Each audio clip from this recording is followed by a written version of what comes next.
clap. Thanks so much for having this conversation with me. I am so excited to finally meet you. I know. Right? I feel like I know you through social media. Right? So All of lockdown, we've been chatting and following and liking. I know and you. I was like, oh yeah, Pritt, she's my girl. Like, we hang out all the time. Never fucking met in our lives. Know. But it's so great to have this conversation. And I think I came across your stuff, probably Top Boy is when I came. Last year, you had a boom, I would say. Do you feel that way about how your music took off in the pandemic? I think so, because it went from like kind of people knowing that I could sing to like everyone knowing that I could sing, and I was like, oh my gosh. And then my social media was blowing up, and I was like, oh, I don't know what to do with myself. And my coping mechanism is just to shut my phone off and just ignore the issue. Really? Yeah. And then I come back on, I'm like, oh, brilliant. What have I done? So it took off, and I was just like, okay, what do I do now? Yeah. Like, I didn't know what to do with myself. So and now here we are. So was it scary? It was terrifying. Yeah. Like, I think some people really love the pressure and love being in the limelight. Yeah. And I think that is what I had in mind when I first got into music. And then I was just like, actually, now that I've got a taste of it, I think I'm actually okay being a bit like, hi, bye. Yeah. I mean, fame without the money is shit, right? Yeah. But I'm always like fascinated about like how people's journeys start into these in music or in any sort of creative space. Yeah. And since last year was sort of like a huge moment for you, tell us a bit, or tell me a bit. Us, there's nobody here. Tell everyone here in this COVID secure location. Tell me a bit about how you got there. Like how did you really get into music? And when did you realize that, or have you realized that this is the path forward? Music is your path forward. So I started when I was 2, essentially. That's when I really like got on a stage and performed in front of like loads of people. And my mum's a drama teacher, so she kind of got me into performing arts, essentially. So that's how I properly started. And then when I was about 16, 17, like 14, 15, I started putting YouTube videos out. Yeah. I don't want to go back. Are those still live? No. Okay. No. I think when I was like 17, 18, I wanted to go to uni and study music business. And I was just like, this is what I want to do. I want to learn more about the industry. There's not a lot of like Tamil representation or just South Asian representation in music in itself. So I was just like, cool, like let's take the first step in. And I didn't realize how lonely it was going to be. And I think everyone around me kind of had people in their families or within their friends that already were in the music industry. And I was here like doing a completely unconventional like career within our community. First, right? So it was quite a scary like step, but I was just like, I can't bother to like not do anything about it. Yeah, you touched on it in terms of like, I think the thing that drew me to you was that, you're very unapologetically Tamil. It's part of all of your process, it's part of your music. And I mean, your identity it's Tamil. Yeah, it's there. It's in your music, period. And so I think, like you said, it draws a lot of people in. But there's also a level of I can't even say it. There's a level of authenticity to your music that talks about the Tamil woman experience and what it feels like to grow up in a household as a Tamil woman. You talk about your mom. You talk about your relationship with your parents, and sort of how do you feel about putting that into your music? What are your parents' response to that? And how did you go about? Okay, let's start with one question, because I keep asking you like 5 questions at a time. Right, so he asked me this. This, and this. How do I answer 5 questions and make sure I answer all of them? Okay, let's talk about your mom. So Amma is part of this album, and a lot of your music. Her recordings are part of the music. How did you approach her and say, "Oh, I'm going to use it," or did you even approach her and just? No. So that the one identity is an actual recording of I was out. And that one. I was out, and then she said, like, she doesn't send voice notes on WhatsApp anyway. So when she did, I was like, this is so sus. Like, what is going on? Are you okay?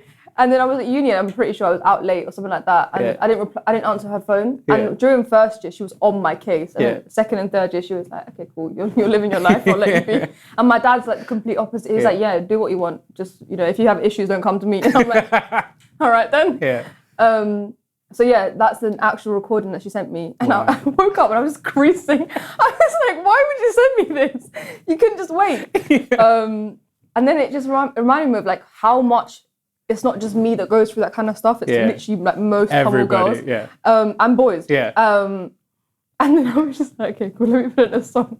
I put it in a song. She was like, and I was like, you're gonna be famous. It's okay, you know. And she was like, okay, well, you know.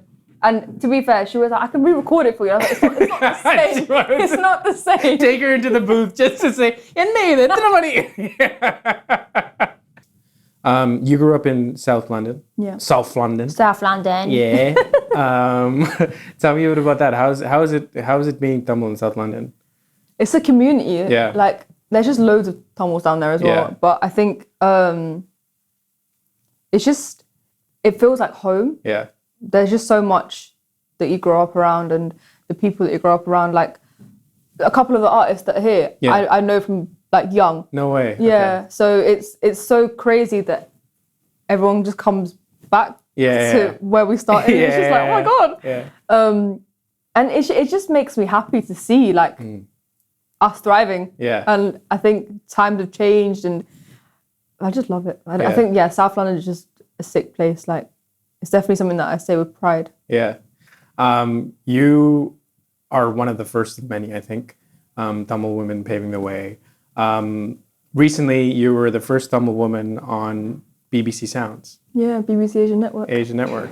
How was that experience for you? Was that a milestone? Was that... Yeah. I mean, I didn't know. I got there and I was like, yeah, it's so good to be here. Yeah. And then they were like, yeah, but do you know you're the first Tamil woman? Yeah. And I was like, what does that even mean? I was like, as in like Tamil person ever? And they were like, yeah, not just a Tamil person, they're a Tamil woman. And I was like, oh, that's mad. Like, and I was like, but in my head, I was like, why? Like, why aren't there more? Where do you get your biggest inspiration and energy from to do your music? I think my parents, like coming, like fleeing our country, like it's not easy for them to start a new life in a Western country. Yeah. And I just seeing their like resilience and seeing how hard they've worked and how much they've sacrificed, I'm just like, I want to give back, not just to my parents, like my whole family, my friend, everyone that's basically struggled, just be like, it's good. Yeah. We're doing good. Yeah. I think just seeing how much they've sacrificed is so inspirational. And I think that is the main drive for me, just for us to have a better life and for us to be seen as a whole entity of like, we're here, bitch. We ain't going nowhere. Bitch. How was your jamspot experience? What this whole thing that's coming together? How do you feel about it? How do you feel about it? I think it's sick. Yeah. I think the whole concept is sick. Yeah. So when I was approached with them, I was like, oh my gosh, this is amazing. Yeah. Pioneers. Yeah. And my performance in itself was sick. It was really like, what's the word? It was just free. Like I felt like I had creative freedom to do whatever I want on stage. Yeah. Like I had a say in whatever I wanted to wear, and it's just good communication, really. Yeah. And I think I also like met the names behind loads of people's Instagram. Yeah. I was like, I've seen your name somewhere, but I don't know your face. Yeah. I'm like, oh my gosh. Yeah. Like, it's like matching them up. Yeah. Like us. Yeah. Yeah. Like I know of you. Yeah. But now I know you. Now we know each other. Now we're besties. Yeah. So I can just be like, oh, me and Pritt were hanging out, and you know. One more question for you. The song that you performed today, it is a special song to you. Do you want to talk about it? What was it about? Yeah. It's called See You Win, like see you win. C-U-W. Yeah. Oh, okay. Yeah, I don't know how to spell, so I just want, yeah, it's called See You Win. It's literally, I think I wrote it from like a relationship perspective, like seeing your significant other win, and that is a win for yourself as well. Yeah.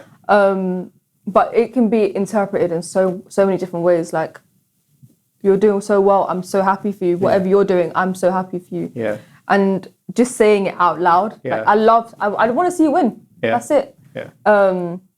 Yeah. Amazing. Well, I'm going to do my Oprah moment and say, I want to see you win. Oh, right? And I want to see you win. Yeah, we want to see each other win. Yeah. But and you. And you. And you. And you. Everybody gets to win. Yeah. Everybody wins. Yeah. But yeah, that's it. Thanks so much for this chat. I think that's it. Thank you for having me.